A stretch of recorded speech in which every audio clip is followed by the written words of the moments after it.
So to all our valid members, dealers, and clients, effective June 27, updated ba tayo?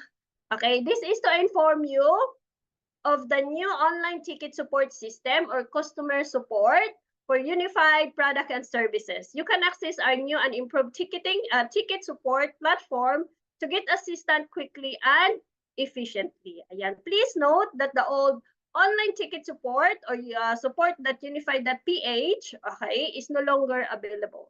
So wala na po yun. Baka dot-dot pa rin kayo ng dot-dot doon. Wala na yun ha. Dito na tayo sa bago. Ito siya. Okay, nakita niyo yung blue na ito. Ito po yung ita-type nyo doon sa Google search. Okay, Unified Product and Services o blah blah blah help desk. O, yan. Okay? So lahat ba nakabasa nito? Lahat ba nakabasa nito sa GC? Meron to ha. Okay na? So pareho lang yan. Hindi ko nabasahin to isa kasi pareho lang sila. Okay? So ngayon, okay, how to use? Ayan, how to use CSR using? Ayan, Google search. So ito na nga yun. Unified dash product dash and services dash dash dash. Basta yun na yun. So iyan yung ita-type nyo doon sa Google search. Okay lang ba? So ito, tinype ko siya. Ayan. So tapos dito kayo dadalhin. Okay? So pag-click nyo, makita nyo dyan CSR. Okay? So submit a ticket. So pangalan mo, email mo, dapat alam mo yung email address mo ha. Yung reg code mo na kailangan i-memorize mo na parang pangalan mo. So ano yung problema mo, subject mo dito. Tapos description o yung likramo mo na nililikramo natin kay upline, dito mo ngayon ilikramo. Okay, sa baba nito, okay, submit a ticket na. Okay? So ganun lang siya kadali. Nakuha? So ganito siya. Okay, ito pa yung ibang way para makita mo si customer support. Okay? Pag pumunta ka sa sa tawag dito, sa mobile app, okay?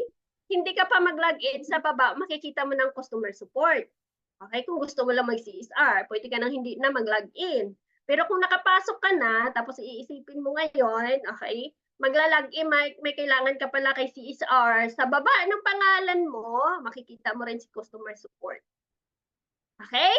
So hindi ka na mahirapan ngayon hanapin si customer support, ha? Okay, so after that, pag pinindot mo yon, okay, so ito yung lalabas, submit a ticket to CSR.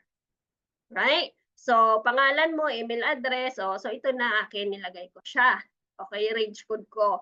Okay, yung nilagay ko dito yung follow-ups ng aking insurance.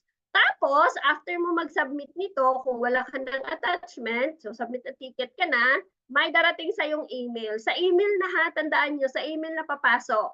Okay? So, ilalagay nila anong number ng email mo ay ng ano mo dyan, yung likramo mo. So, 4,328 pa ako. Just imagine. Diba, ganun pala karami nagre-likramo kay CSR, no? Okay? So, and then, pagpunta mo sa email mo, okay, makikita mo ito. So, nalagay ko dito follow-ups for insurance, diba? So, ito yung number ko. Kinlik ko ito pong lumabas. Okay? So, ito po, karugtong lang po itong isa, ha? Magkarugtong lang yan sila. So, ito yung ginawa ko, okay, kailan yan, nung 11. Tinry ko nung 11. Okay? Tapos, dito na kayo, kita mo yung may send dyan. So, kung may reply na dyan si CSR, okay, dito na kayo mag-chichika ni CSR ngayon para ma-solve yung problema mo. Okay? Dito lang send, send, send. Diyan ka lang mag-follow up. Okay ba? Nakuha ba? May tanong sa CSR.